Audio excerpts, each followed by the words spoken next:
ആരൊക്കെയാണ് കൂടെ വന്നിരിക്കുന്നത്? അമ്മ, അച്ഛൻ, അച്ചാച്ചൻ. അമ്മ, അച്ഛൻ, അച്ചാച്ചൻ. അച്ചാച്ചൻ എവിടെ? അച്ചാച്ചൻ വിളിക്കണം എന്ന് പറഞ്ഞ മൂത്ത ചേട്ടനാ അല്ലേ? മോന്റെ പേരെന്താ? ബ്രൈഡ്. എഴുതി തന്നാ മതി. മോന്റെ പേരെന്താണ്? ഐലീന ബൈജു. അച്ഛന്റെ പേര് ബൈജു. അമ്മയുടെ പേര് അനില. എങ്ങനെയുണ്ട് അനില? കുറുമ്പിയാണോ? പാവമാണോ? വീട്ടിൽ ആരാണ് ഏറ്റവും പാവം? അപ്പ എല്ലാം വാങ്ങിത്തരും, എല്ലായിടത്തും കൊണ്ടുപോകും. പറയേണ്ട താമസം മാത്രമേ ഉള്ളൂ. അമ്മ ഇടക്ക് പൊട്ടിക്കും, ഇടക്ക് പിടിക്കും, പിച്ചും, തല്ലും, വഴക്ക് പറയും. ഇപ്പൊ ഇല്ല. പണ്ടെന്നാ ഇവിടെ വലിയൊരു ശൗര്യം, പണ്ടേ പോലെ വലിക്കുന്നില്ല. പണ്ടിവനൊരു കടിയാലൊരു പുലിയെ കണ്ടിച്ചത് ഞാൻ കണ്ടറിയുന്നേൻ. പണ്ട് നല്ല പോലെ കിട്ടിയിട്ടുണ്ട്, ഇപ്പൊ കിട്ടാറില്ല. അതിന് ദുഃഖമുണ്ടോ? കിട്ടണമെന്ന് ആഗ്രഹമുണ്ടോ? വേണ്ട. അപ്പോ ഇങ്ങോട്ടേക്കുള്ള ആഗമനം വേണ്ട. പപ്പ എല്ലായിടത്തും ഒക്കെ കൊണ്ടുപോകും അല്ലേ? പപ്പ അപ്പം മിടുക്കനാ. ആരാ പഠിപ്പിക്കുന്ന വീട്ടില്? അമ്മ പഠിപ്പിച്ചാൽ മനസ്സിലാകുമോ എല്ലാം? അപ്പൊ അപ്പയോ? ആരാ നന്നായിട്ട് പഠിപ്പിക്കുന്നത്? അമ്മ പഠിപ്പിക്കുമ്പോ മനസ്സിലാവില്ല. ഇതിനാ വെറുതെ വെള്ളത്തിൽ വരവരൊക്കെ. നമുക്ക് ആ പഠിപ്പില്ല. അപ്പൊ പിന്നെ ആ പഠിപ്പില്ലായ്മ കൊണ്ട് നമുക്ക് കുട്ടികളെ പഠിപ്പിക്കാൻ പറ്റുമോ? പപ്പക്ക് നല്ല ഇംഗ്ലീഷൊക്കെ അറിയാം, ഹിന്ദിയൊക്കെ അറിയാം, മലയാളവും. മമ്മിക്ക അറിയത്തില്ല. മമ്മി കോളേജിൽ പോയിട്ടില്ല? അപ്പൊ സ്കൂളിലൊക്കെ പോയിട്ടുണ്ടോ? പണ്ട് പോയിട്ടുണ്ട്. ഇപ്പൊ പോകുന്നില്ലല്ലോ. ഈ പപ്പയോ? പണ്ട് പോയിട്ടുണ്ട്. ഇപ്പൊ ആരും പോണില്ല. അച്ചാച്ചനും ഞാനും വേണോ ഇപ്പൊ സ്കൂളിൽ പോണത്? അച്ചാച്ചൻ ഏത് സ്കൂളിലാണ് പോണത്? Public school. രണ്ടുപേരും കൂടെ ഒരുമിച്ച് ഒരു സ്കൂളിലാണ് പഠിക്കുന്നത്? ഒരേ ക്ലാസ്സിൽ? അല്ല, രണ്ട് ക്ലാസ്സിൽ. ക്ലാസ്സിൽ ഏറ്റവും നന്നായിട്ട് പഠിക്കുന്നത് ആരാണ്? നുണ പറയരുത്, മറ്റുള്ളവർ കണ്ടുകൊണ്ടിരിക്കുന്നത്. ക്ഷമിച്ചെന്ന് പറ.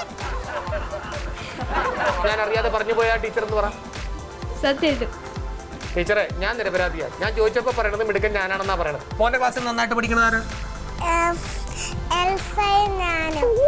എൽസയുടെ പേര് പറഞ്ഞിട്ട് അതിന്റെ കൂടെയാണ് കയറി കിടക്കുന്നത്. അതുകൊണ്ട് ടീച്ചർ കണ്ടുകൊണ്ടിരിക്കുകയാണ്. തെറ്റുണ്ടോ?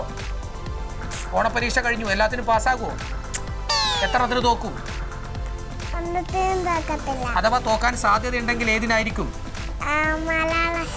മലയാള അക്ഷരത്തിന് ചിലപ്പോൾ തട്ടിപ്പോവാൻ സാധ്യതയുണ്ട്. കാര്യം പണി പാളാൻ സാധ്യതയുണ്ട്. ആരാ മലയാളം പഠിപ്പിച്ചത്? ലക്ഷ്മി ടീച്ചർ. അപ്പൊ ലക്ഷ്മി ടീച്ചറോട് ഒന്ന് പ്രത്യേകം ശ്രദ്ധിക്കുക. ടീച്ചറെ, മലയാളത്തിൽ തട്ടി കിട്ടാൻ സാധ്യതയുണ്ട്. വീട്ടിൽ മലയാളം പഠിപ്പിക്കുന്ന ആരാണ്? അമ്മ പഠിപ്പിച്ചത് കൊണ്ടാണ് തട്ട് കൂടുതലും മേടിക്കാൻ പോണത്. പപ്പ ബാക്കിയെല്ലാം പഠിപ്പിക്കും, അതിനൊന്നും കുഴപ്പമില്ല. സ്കൂളിലെ നല്ല ടീച്ചർ ആരാണ്? ലക്ഷ്മി ടീച്ചറും ദീപ ടീച്ചറും. കാണാൻ ഭംഗിയുള്ള ടീച്ചർ ആരാണ്? ദീപ ടീച്ചർ. ഈ പപ്പനെ കണ്ടിട്ട് സിനിമാ നടനിൽ ആരെ പോലെ ഇരിക്കുന്നു? പപ്പനെ കണ്ടിട്ട് സിനിമാ നടന്മാരിൽ ആരെ പോലെ ഇരിക്കുന്നു? ബ്രിട്ടാനി രാജനെ പോലെയാണ്. ആരിയ്ക്കണത്? എന്ത് രാജാണ്? മമ്മിയ? മിസ്റ്റർ മരുമകളിലെ പെണ്ണെന്ന് പറഞ്ഞ സനൂഷ. എനിക്ക് ഈ രക്തത്തിൽ പങ്കില്ലേ ഭഗവാനെ, എന്നോട് പൊറുക്കണേ. കുട്ടി പറഞ്ഞതാണ്. ചേട്ടൻ ആരെ പോലെ ഇരിക്കുന്നു? മോൻ ആരെ പോലെ ഇരിക്കുന്നു? പഠിച്ച് വളർന്ന് വലുതാവുമ്പോ ആരാവും? വെറുതെ അല്ല ഇപ്പോഴേ ഫാഷൻ ആയിട്ട് നടക്കണത്. വീട്ടിൽ ആരാ ഫാഷൻ? പപ്പയാണോ മമ്മയാണോ? ആരെങ്കിലും വീട്ടിൽ വരുമ്പോ മമ്മിയോ പപ്പയോ എന്തെങ്കിലും കൊടുക്കൂ? എന്ത് കൊടുക്കും? പുതിയ ഉടുപ്പൊക്കെ കൊടുക്കുമോ? പഴയ ഉടുപ്പ് കീറിയതൊക്കെ. ആരെങ്കിലും വരുന്നത് മമ്മിക്ക് ഇഷ്ടക്കേടുണ്ടാ? ആര് വരുന്നതാ? ആരെങ്കിലും ഒരാൾ ആരെങ്കിലും വീട്ടിലേക്ക് വരുമ്പോ മമ്മിക്ക് ഇഷ്ടക്കേടാ? അതാരാ? ഭാഗ്യം, നിങ്ങളുടെ പ്രാർത്ഥന ദൈവം കേട്ടു. ആരോ ഒരാൾ വരുന്നത് ഇഷ്ടക്കേടാണ്. പപ്പയുടെ ആൾക്കാരാണ് മമ്മിയുടെ ആൾക്കാരാണ്? പപ്പയുടെ ആൾക്കാരാണ്. പപ്പയുടെ ആൾക്കാരിൽ ആരും ഒരാൾ വരുന്നത് ഇഷ്ടക്കേടുണ്ട്. പക്ഷെ പപ്പയ്ക്ക് ആര് വരുന്നത് ഇഷ്ടമാണ്? എല്ലാരും വരുന്നത് ഇഷ്ടമാണ്. പപ്പയുടെ മോള് കാരണം അപ്പൊക്ക് ആര് വന്നാലും ഇഷ്ടമാണ്. പക്ഷെ മമ്മിക്ക് പപ്പയുടെ കൂട്ടത്തിൽ ആരോ കുടുംബത്തിൽ ഒരാൾ വരുന്നത് ഇഷ്ടക്കേടുണ്ട്. അപ്പൊ എല്ലാം പറയുമോ? ഒന്നും മിണ്ടൂല. മമ്മി ഒരു കറി ഉണ്ടാക്കുന്നു, ചിക്കൻ. പുറത്തുനിന്ന് പപ്പ മേടിച്ചുകൊണ്ടുവന്ന കറിയാണോ ടേസ്റ്റി, മമ്മി വെക്കുന്നതാണോ ടേസ്റ്റി? പുറത്തുനിന്ന് മേടിക്കുന്നത് രുചിയായിരിക്കും, വായിൽ വെച്ച് കൂട്ടാൻ പറ്റും, അതിനൊരു ടേസ്റ്റ് ഉണ്ട്. പക്ഷെ മമ്മി ഉണ്ടാക്കുന്നതിനോ ടേസ്റ്റ് ഉണ്ടാ? പക്ഷെ നല്ലത് പുറത്തുനിന്ന് വാങ്ങിക്കുന്നത് തന്നെയാണ്. പുറത്തുനിന്ന് അങ്ങനെ വാങ്ങിക്കാറുണ്ടോ? ഒരു പാട്ട് പഠിക്കും. പപ്പ വരണം വേണ്ടപ്പ, ഇത് new year life and papa, we are new year boys പപ്പ. മലയാളം പാട്ടൊന്നും പഠിച്ചിട്ടില്ല? പാട്ട് പഠിക്കാൻ ആഗ്രഹമുണ്ടോ? ഉണ്ട്, പക്ഷെ വിടില്ല. ഫാഷൻ ഡിസൈനർ ആക്കണം. അവിടെ ഇല്ല, അങ്ങനെ പാട്ട് പഠിപ്പിക്കാനില്ല. കേരളത്തിൽ തന്നെയാണോ താമസം? കുമ്പളാമ്പുഴയില്ല. കേരളത്തിൽ തന്നെയാണോ? എവിടെയാണ് സ്ഥലം? പത്തനംതിട്ടയിൽ. അവിടെ ഒരു സ്ഥലമൊന്നും ഇല്ല. അവിടെയുള്ള ആൾക്കാർ ഇത് കേട്ടിട്ട് ഞെട്ടുകയാണ്. പക്ഷെ പുതിയ പാട്ടൊക്കെ പഠിക്കണം. പത്തനംതിട്ടയിൽ നല്ല പഠന കേന്ദ്രങ്ങളൊക്കെ ഉണ്ട്. പത്തനംതിട്ടയിൽ ദൈവത്തോർത്ത് പാട്ട് പഠിപ്പിക്കാൻ ആളില്ലെന്നൊന്നും പറയരുതേ. ഇടയ്ക്കൊന്ന് പുറത്തേക്കൊക്കെ ഇറങ്ങി ഒന്ന് നോക്കി മനസ്സിലാക്കി കേട്ടാ, പാട്ടും പഠിച്ച് നൃത്തമൊക്കെ പഠിച്ച് നല്ല രസമായിട്ടൊക്കെ വരണം. നല്ല പാട്ടുകാരി ആകേണ്ട ആളാ.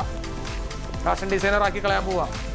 അപ്പം അങ്ങനെ നല്ല മോഹൻലാലും നല്ല കിടന്ന എന്നാൽ പിന്നെ ഞാൻ ലോഡ്ജ് എടുക്കണം, ഇനി റൂം എടുക്കണം. ഇവിടെ കാസർഗോഡേക്ക് ഇരുന്ന ആളാണ്, പാറശാലയിൽ ചെന്നിരിക്കുന്നു. അപ്പം ഇനി സമ്മാനത്തിനുള്ള സമയം സമാഗതമാകുന്നു. അപ്പം സൂപ്പർ കിഡ്സിൽ പങ്കെടുത്തിരിക്കുന്ന ഇന്നത്തെ 3 മിടുക്കികൾക്ക് ഒരു മിടുക്കന്. ചെണ്ടയ്ക്ക് എന്താണ് കിട്ടാൻ പോകുന്നത്? RLB ചെണ്ടയ്ക്ക് മിൽക്ക വണ്ടർ കേക്ക് നൽകുന്ന ഒരു സമ്മാനം. ഓട്ടോക്കാരൻ്റെ മോക്ക് മിൽക്ക വണ്ടർ കേക്ക് നൽകുന്ന ഒരു സമ്മാനം. കാർപ്പൻ്ററിൻ്റെ മോക്ക് മിൽക്ക വണ്ടർ കേക്ക് നൽകുന്ന ഒരു സമ്മാനം. പിന്നെ ഇതാരാണ്? പപ്പയ്ക്ക് എന്താ ജോലി എന്ന് പറഞ്ഞേ? ഇലക്ട്രോണിക്സ് കട എവിടെയുണ്ട്? എവിടെയാണ് ആ സ്ഥലം? റാന്നിയിൽ. ഇനി ഞാൻ വരും, കട തുറന്നിട്ടേക്കുക. എനിക്ക് കുറച്ച് സാധനങ്ങൾ വേണം. Okay, Milkha wonder cake.